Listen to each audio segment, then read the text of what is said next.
মামলা যেন কিছুতেই পিছু ছাড়ছে না চিত্রনায়িকা পরীমনির।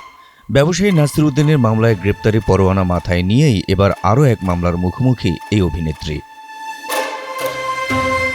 1 বছরের কন্যা সন্তানকে সঠিক সময়ে খাবার না দেওয়ার অপরাধে পরী নাকি মারধর করেছেন তার গৃহকর্মী পিঙ্কিকে। পিঙ্কি অন্তত তেমনটাই অভিযোগ করেছেন। সবশেষ এটি আর অভিযোগে সীমাবদ্ধ থাকেনি, গড়িয়েছে মামলায়। পরীর বিরুদ্ধে পিঙ্কির করা এই মামলার অভিযোগ, মাদক সেবন করে গৃহকর্মীকে মারধর করেছেন পরী। সোমবার আদালতে মামলাটি করেন গৃহকর্মী পিঙ্কি। তবে বিষয়টি মঙ্গলবার নিশ্চিত করেছেন ঢাকার মেট্রোপলিটন ম্যাজিস্ট্রেট নাজমিন আক্তার। মামলায় একই ফ্ল্যাটে বসবাস করা সৌরভ নামের এক ব্যক্তিকেও আসামি করা হয়।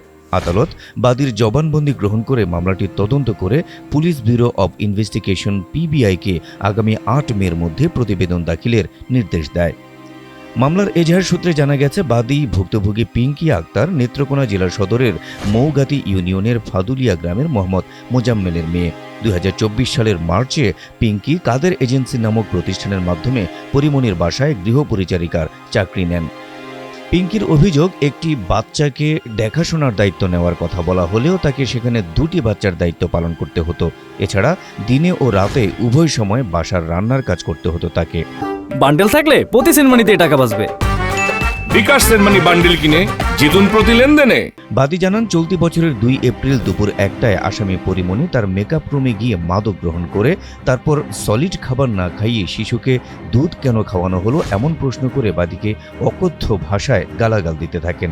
এ সময় পরীমনি ক্ষিপ্ত হয়ে বাদীর মাথায়, মুখে ও চোখে এলোপাতাড়িভাবে চড়-থাপ্পড় মেরে আহত করেন বলে জানিয়েছেন মামলার বাদী পিঙ্কি। ঘটনার সময় মামলার দ্বিতীয় আসামি সৌরভ ঘটনাস্থলে উপস্থিত ছিলেন বলে জানিয়েছেন পিঙ্কি। সে সময় সৌরভ পরীকে থামানোর বদলে মার ধরে উৎসাহী করেছিলেন বলেও অভিযোগ করা হয়েছে মামলায়।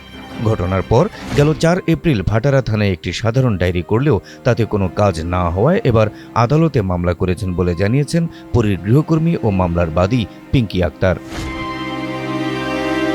Habib Rasel, NTV online.